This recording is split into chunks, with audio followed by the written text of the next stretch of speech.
Olá, galera do nono ano. Então, a aula de hoje, Arte e Cultura na Primeira República. Como é bom falar de arte e cultura em história. Então, vamos ver o que está trazendo aqui para nós este slide. O conteúdo, música, teatro e literatura na Primeira República, a Semana de Arte Moderna de 1922.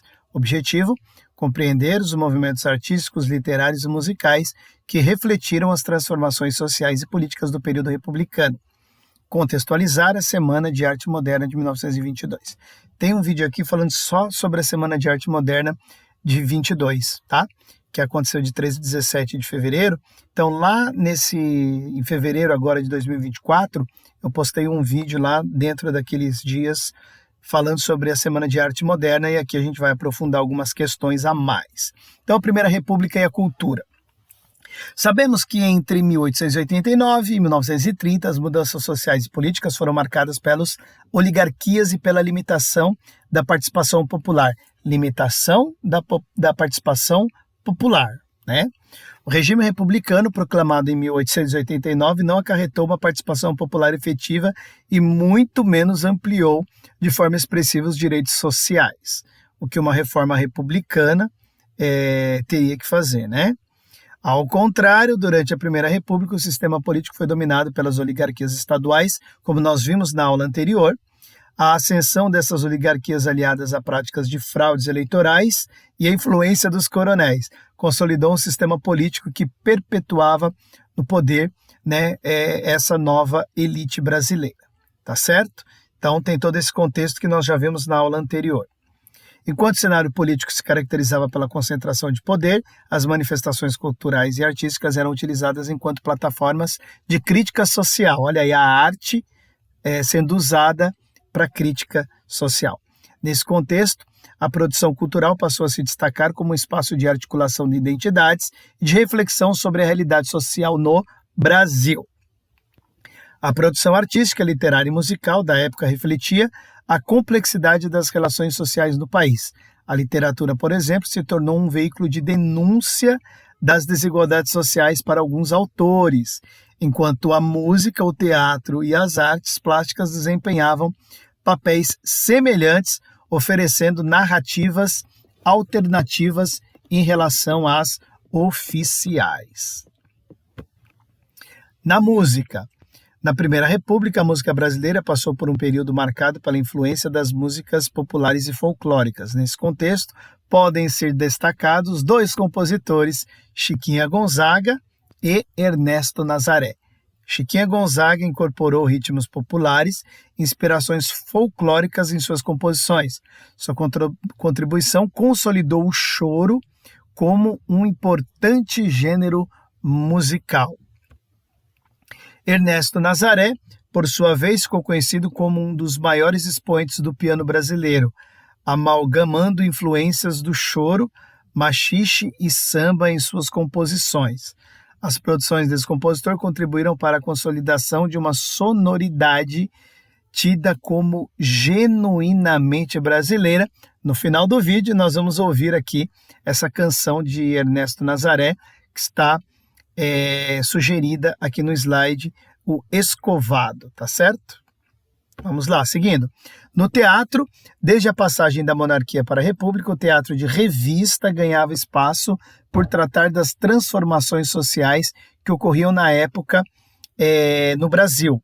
Este gênero teatral, caracterizado por apresentações de números musicais, comédias e críticas sociais, tornou-se uma plataforma de expressão artística que refletia as mudanças e desafios enfrentados pela sociedade. Na literatura, durante a Primeira República, coexistiram diferentes movimentos literários. Destacamos aqui o parnasianismo e o modernismo. O parnasianismo era caracterizado pela busca pela perfeição normal e destacou-se por expressar uma visão artística fundamentada por uma métrica e padrões formais rigorosos. O poeta Olavo Bilac contribuiu significativamente para a consolidação do movimento. Por outro lado, o modernismo, que se consolidou nas primeiras décadas do século XX, propunha uma ruptura com as tradições vigentes, destacando a valorização do nacionalismo, a experimentação linguística e a crítica à ordem política e social. Oswald de Andrade foi um dos principais articuladores desse movimento, tá certo? Artes plásticas, o academicismo brasileiro.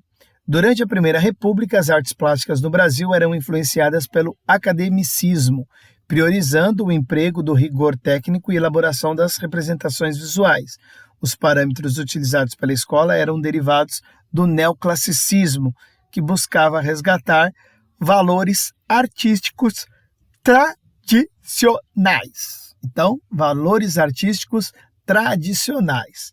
Neoclassicismo, movimento artístico que surgiu no final do século XVIII na Europa, buscando inspiração nos ideais artísticos da antiguidade clássica grego-romana para a elaboração de criação artística realista. Então, aqui nós estávamos influenciados por uma visão eurocentrista, né, como nós estamos vendo.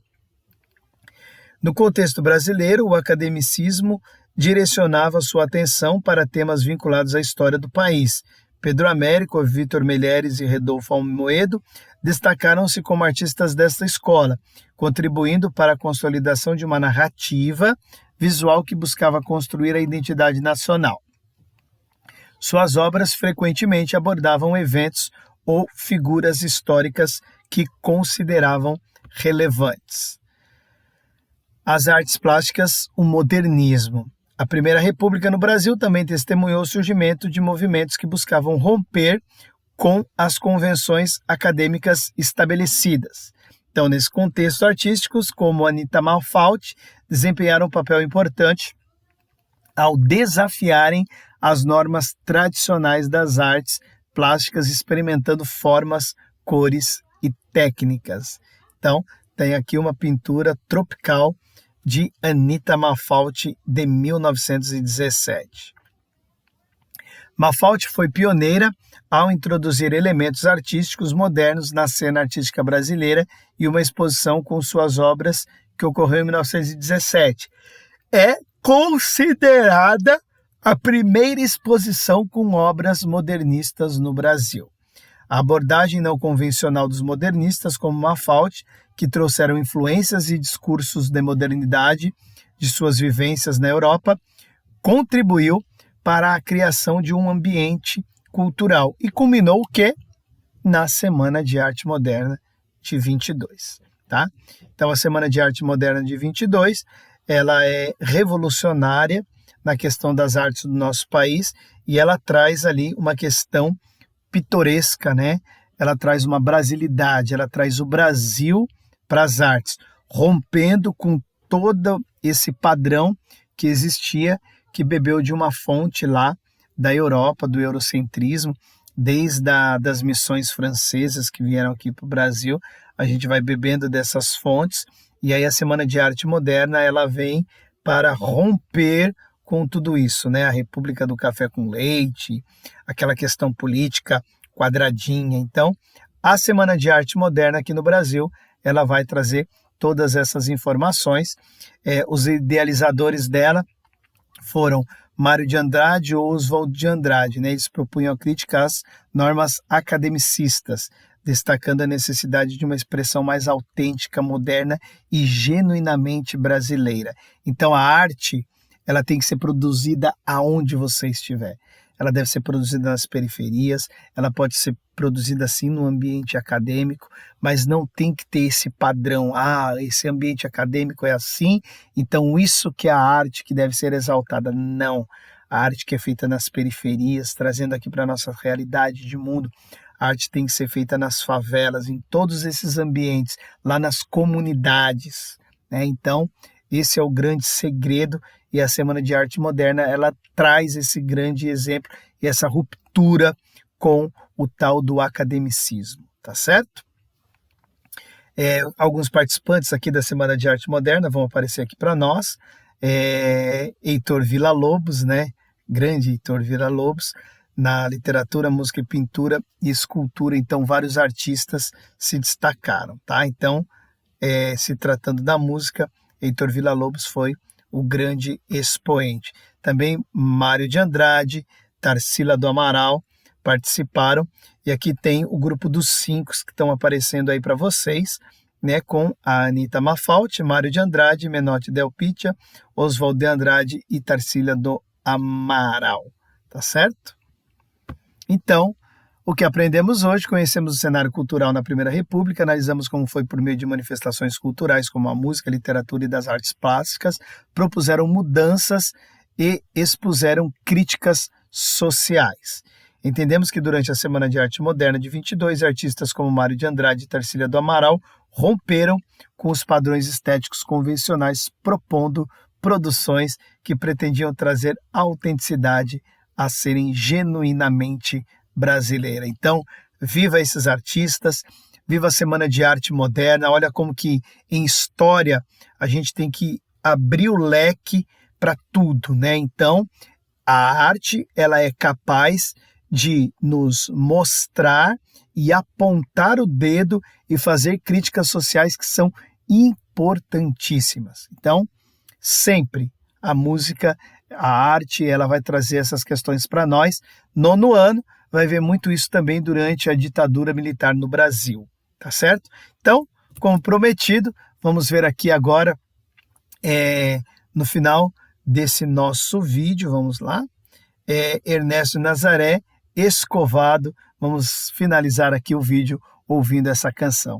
Então, vai ter na descrição dos vídeos, desse vídeo, os vídeos anteriores, as aulas anteriores, e você pode se inscrever no canal se você não estiver inscrito ainda, compartilhar, e agora você vai ouvir Ernesto Nazaré, por ele próprio, a música Escovado, 1930.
Isso aqui é para você prestar atenção na sonoridade que a música traz, né? Trazendo uma brasilidade, como diz aí o texto, né?